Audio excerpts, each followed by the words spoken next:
Okay, so we have gone through the eras of drama. And of course, the eras of drama are dictated by time. It's kind of a chronological sequence. This time, our project is to discuss genres of drama. Now, the difference between an era is kind of placed in a historical period, but genres transcend time, even though, say, for instance, tragedy came from the Greeks. Shakespeare wrote tragedies.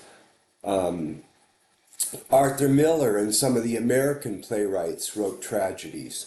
And so genres transcend time. So this is what we're going to do in this assignment. And it has 3 steps. We're going to research one of the genres listed below, and here they are, and we'll talk about these later in class.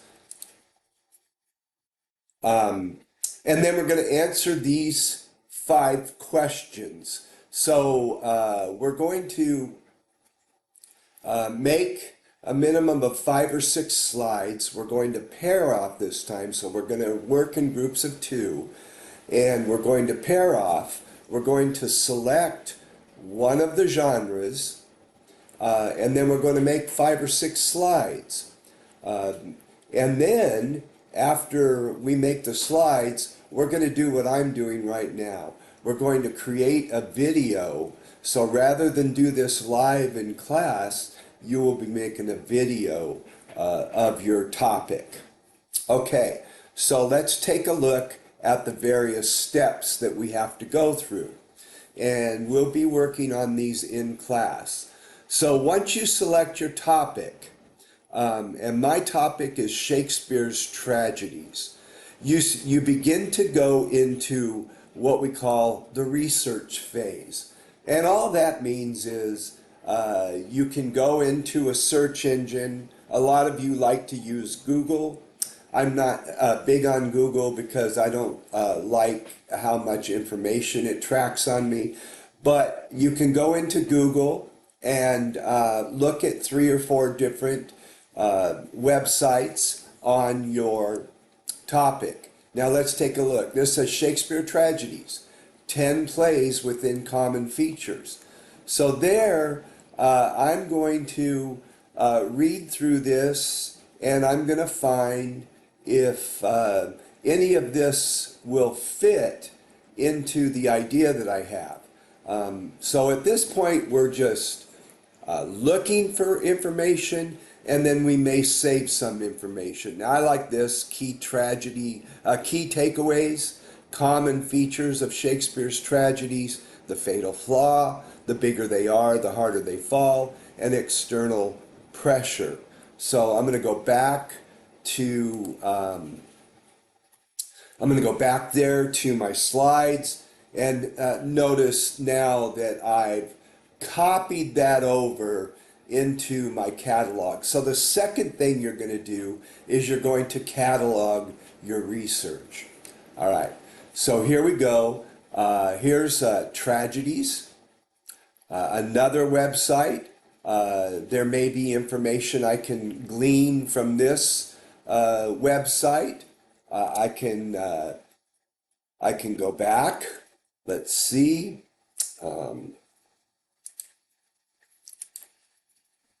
And I can go to this website here. It has a little video. And so I'd say 3 or 4 websites probably will get you what you need. This one's called Study. There's a little video here that... William Shakespeare is one of the most famous authors in English literature, known for writing tragedies. Some consider Shakespeare's play Hamlet to be one of the best plays ever written. Some of the most popular tragedies. Okay, we don't need to watch the whole video, but you can see I've gone to 3 different websites. I'm collecting my information, and I'm going to begin to catalog my information. So that's the research phase, and then of course Now take the parts of the research, dump them in a file, and catalog your research, because this is what you're going to make your slides from. Okay, now then go through the plays you want to talk about. So that showed that I had 10 Shakespearean tragedies. Well, I don't want to talk about 10 tragedies. I'm going to narrow this to 4. Hamlet, Othello, King Lear, and Macbeth. In Mr. Patterson's opinion, these are the tragedies that are really true tragedies that follow all the rules of tragedy. Now, one of the questions or the prompts was, what kind of language is used? Now, Shakespeare uses what they call, sometimes he rhymes, sometimes it's in verse, and sometimes it's in prose.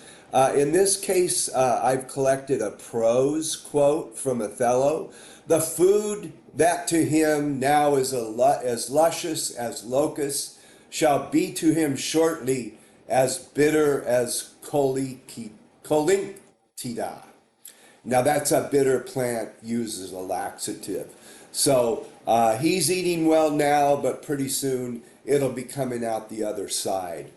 So I'm going to talk about the lines, the actual script, the dialogue, the monologue, the soliloquies, and how are they written. Shakespeare was very concerned about how his verse looked on the page. So if you ever read a Shakespearean play, you'll see that each line stops at the end of the page, and then the next line is a line all of its own. Now in modern times, we just let the return happen and we write more in paragraphs. But Shakespeare wrote more like a Hallmark card. Also, I'm going to document what type of plot style these tragedies were placed in. We've talked about 2, episodic and climactic. Shakespeare uses more episodic. He goes different places. He's more cinematic in his structure. He has multiple scenes, lots of characters, different types of interiors and exteriors. And so what he gets is a lot of eye candy. But if you notice, the peripeteia that we talked about in class comes early in the drama, as opposed to continue to climb like a climactic plot would. I'm going to talk about the characters. How many characters? Is this a play of 5 characters and it's a real tight cast? Or is there a lot of characters with subplots? Now, in Othello, which is one of my favorite plays, and it's the first play that we see that the tragic hero is working on an imaginary something that he imagines in his head that his wife has done, and he ends up strangling her. So Othello has a plot, but Iago, who Othello thinks is his friend, is constantly whispering things in his ear about his wife and how she's having an affair with Rodrigo. And then there's Desdemona. She has a plot. So there's three overarching plots that are going through. Othello is the main one, but the other 2 are subplots, and they're weaving their way through this story. Notice all the different scenes. So I'm going to call this episodic. It's not tightly constructed. It doesn't race towards its peripeteia or its climax. Let's see if I can get back here. So anyway, I'm going to talk about the characters, really how many characters, where did the subplots occur, and that's going to be another topic of information. Now here is one slide that I've already finished So in the end, when you make your slides, this is what they possibly could look like. And like I told you, there are four main tragedies: Macbeth, Othello, King Lear, and Hamlet. And we also talked about that tragedies have a character that is of noble birth, high birth. They're either a king or some type of nobility. At lowest, they would be a general in the army, and that they have a tragic flaw. And Macbeth, who ends up with his head cut off, is his tragic flaw is ambition. It leads to his downfall. Othello is his tragic flaw is jealousy. He's jealous of the relationship between his wife and one of his right-hand men, and he begins to imagine that they're having an affair, even though Desdemona is loyal to him. Third, and one of my favorites, is King Lear. Notice the daughters up here. So King Lear's is vanity, and he calls his daughters before him, and he asks them why they love him. And the two oldest daughters lie, and the youngest daughter tells him the truth. And she says, I love you because you're my father, and not because he did anything great. And he gets so mad at his youngest daughter for not praising him that he banishes her from the kingdom. And but she is the only one that is honest, and the other two scheme to take King Lear down so they can inherit his great fortune. So this comes from a fairy tale called The Flatterer and the Friend, and you may know it through the Snow White fairy tale. Mirror, mirror on the wall, who's the fairest of them all? And of course, one of Shakespeare's most complicated heroes, Hamlet, is troubled by indecision. He can't tell what his next step is, and so he feigns madness. There's a method to his madness. That's a quote from Shakespeare. He acts like he's mad so he can roam the castle to decide what he's going to do. All right, so there's one slide. Now let's see about making a slide. There we go. Okay, so the other thing I want you to do is figure out, folks, if these plays break the fourth wall or not.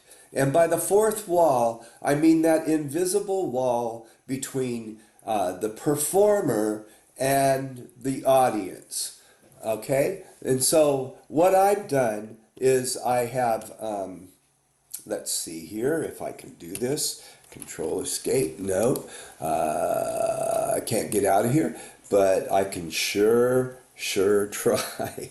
Okay, so what I've done is I've saved some pictures so I want to show you how to make these slides. So up here I have something called genre, and I'm going to take this picture and I'm going to copy it.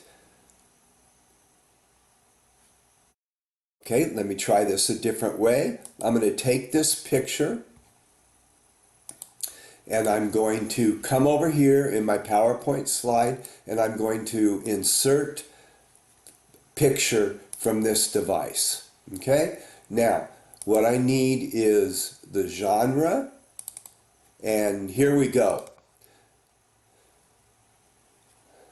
So let me right size this, and you notice that in this case the Globe, which is the theater that Shakespeare uses or performed on, did not have a fourth wall. And so the arches here, or the pillars, are actually holding the structure up. And so in Shakespeare, actors do address the audience directly. Now, sometimes they're just looking out to the audience. They're not making eye contact with the audience, but they're acting as if out there might be some type of landscape or something, and they are not behind a frame. Let me right size this so I can get the second picture in. The other thing is, though, this is a genre, so people are doing Shakespeare. They're doing Shakespeare in the modern world. So there's all kinds of Shakespeare festivals. We might even do a Shakespeare play at TCC. And here you notice the actors are looking at each other. It's more like a modern performance. So Shakespeare really has evolved into many different styles, even though this genre is tragedy, and it will always be tragedy. It could be done in a modern style, it could be performed in a modern style, or it could be performed in the traditional style. One last thing on here is that, it is believed that when Shakespeare actually did his plays, had his plays performed, and he was actually an actor of the Queen's Men as well. So Shakespeare acted in his own plays. But what we can speculate is that the actors, the performers, might have just come out and recited their lines, that they didn't act towards one another. So you can see I can take this and now I can begin to pattern it and put kind of a design to this slide. Let's see what it looks like this. I'm not in the design mode right now, but now let me go back through my slides. There's one that is completely designed. Here's one that I am planning on doing more with, and I will show you that at a later date. But what you will turn in is a video, and your slides or your screen capture will be in the background of your video. So here I am at my house, in my office. I made this video for you. This is for Lauren, and hey Lauren, and Leah, and all of you guys. I'm so happy to be your teacher. But anyway, take a look at this video and see if it might help you with our upcoming assignment on genre in theater. Talk to you later.